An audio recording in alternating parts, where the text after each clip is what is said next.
Hello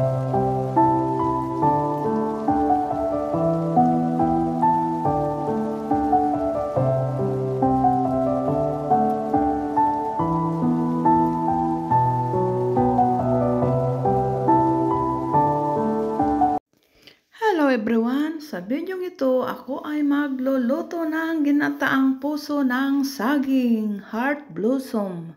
Heart blossom, banana blossom. Yan, puso ng saging. Yan mga lalabs, tinatanggalan na natin ng palito sa Ilocano, yung matchstick. Kumbaga sa posporo, yung ano niya, palito sa Ilocano. Basta yun, matchstick sa English niya. Hindi ko alam. Kasi tanggalin natin yung bituka niya. Ano ba yun? Yung tinik. Nung bulaklak. Yan, puso ng saging. May nakita ako nagtitinda. Sabi ko, ay, bili nga ako. Dalawa yan. Kaya lang yung isa, pinahingi ko sa kapitbahay ko dahil gusto rin niya. Masarap yan sana. Lagyan lang ng ano eh. Saluyot, saka inihaw na isda or preto. Yummy na. Kaya yan, mag-isa lang yung ginataan ko. Masarap yan kaso matrabaho at saka maano sa kamay. Kaya naglagyan ko ng langis yung kamay ko kasi magkakamansya yan eh. Malagkit, madikit yung ano niya, dagta. Yung sa Ilocano, tutot.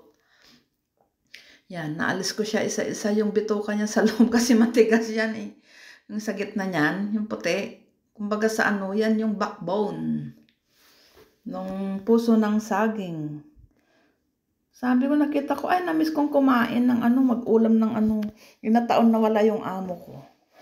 Umuwi sila ng ano noon, Taiwan. Kaya sabi ko, ay, samantalahin ko magluto. At saka ang inihalo ko dyan ay yung daing na bisugo. Ang sarap. Wow. Binaon ko pa yan noon nung linggo. Kasama kong kumain yung mga kaibigan ko doon sa boarding house. Nung isa naming friend, yung kasama ko nagsuswimming. Yan. Matrabaho lang siya kasi isa-isahin mong tanggalan ng bituka. Yung matchstick niya. Yung palito. Yun o. Pero hanggang sa kalahati yan, malambot na. Hindi ko na inano, tinapos. Tinaktak ko na ano ba yun. Yung ano niya. Katawan. Yan. Matrabaho lang isa-isa. Malagkit. Naglagay ako ng langis sa kamay ko para hindi makapit yung ano, dagta niya at magmantsa yung kamay. Yan lang mga lalabs. Enjoy watching at tayo magluluto ng ginataang puso ng saging, banana blossom. Yan, namiss ko talaga mag-ulam niyan kaya ako'y bumili. Nataon na wala amo ko. Hindi kasi ako nakakaluto dito ng pagkain gusto ko.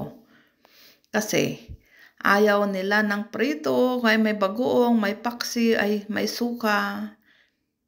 Yan na siya, tinaktak ko na siya. Tapos ibablance natin para hindi mapakla. Yan, na-blance na natin at tayo maggisa na ng bawang, luya.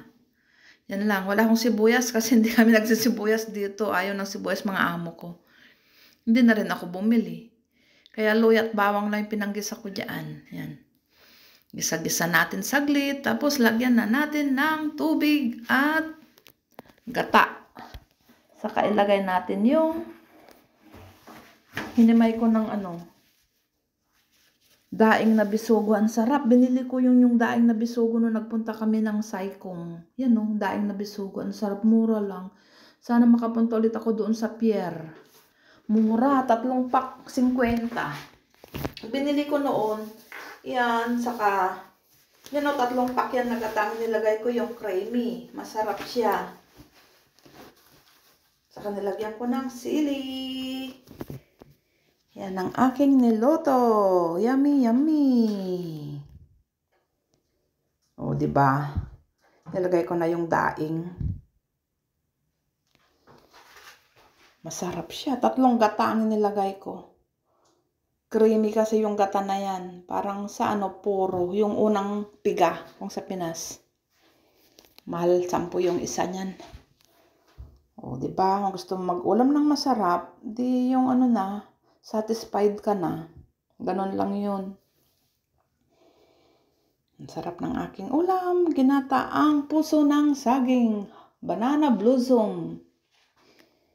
Yan, nalagyan ko na rin siya ng kaunting sili. Maanghang yung sili na yan. Taiwan sili. Ooh, Luto na ang aking ginataang puso ng saging. Yummy, yummy. Enjoy watching. Masarap din yan yung nilutong dinengdeng sa amin. Lagyan lang ng bagoong at saka saluyot. Yan na siya mga lalabs. Yummy, yummy. Ang aking ulam.